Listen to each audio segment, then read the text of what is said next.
Social media. It's become part of everyday life for pretty much everyone. We use it to connect with our friends, share what we're up to with family, follow trends and draw inspiration from other accounts that interest us. While it's easy to get wrapped up in the world of social media, it's important to recognise when we need to take a step back. So, here are 5 steps we can take to develop healthier social media habits for our mental health and well-being. 1. Turn off notifications. Push notifications play a big part in keeping us engaged with social media apps. By turning these off, we're not as easily tempted to check our phone as often. This can help you feel more in control of when you pick up the phone. 2. Set boundaries and time limits. Sometimes when we're scrolling on social media, it can feel like we lose track of time. Hours can fly by before we know it. By setting some simple time limits or choosing specific times of the day for when we are on social media, it'll be easier to make sure that we still have time to do the other things that are important to us.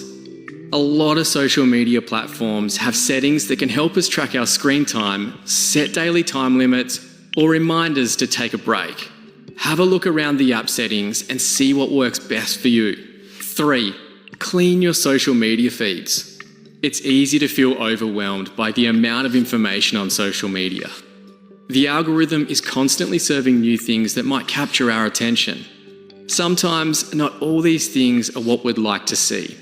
Unfollowing accounts that are causing stress can help build a more enjoyable experience. Instead, follow the accounts that bring joy and positivity. This can help keep our feeds full of the things that interest us and make us feel good. 4. Limit time on social media before bed. When we use or check our phones, our brains are stimulated by the movement and blue light being emitted from the screen. Instead of winding down and getting ready for sleep, this can have the opposite effect, making it more difficult to drift off. Putting our phones down in the hour before bed can reduce this effect. If it's too tempting to have the phone nearby, try leaving it on the other side of the room or in another room entirely. 5. Focus on the things you're grateful for. It's normal for people to compare what they have to others. Social media has made it really easy to do this, and sometimes it doesn't make us feel very good. To help with this, it can be useful to practice gratitude. It could be appreciating a delicious meal, an important friendship, or a cuddle with a pet.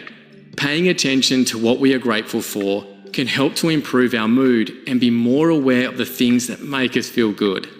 While social media is a great tool for lots of reasons, some people can find it upsetting. If you're finding that you're feeling upset, anxious, or stressed because of social media, it could be helpful to reach out for support from loved ones and people you trust. Consider talking to a family member, friend, GP, counsellor, elder, or someone at eHeadspace or your local Headspace centre. There's also no shame in taking a break from things that aren't serving us. You can always return to it when you're feeling recharged, well rested, and ready to reconnect.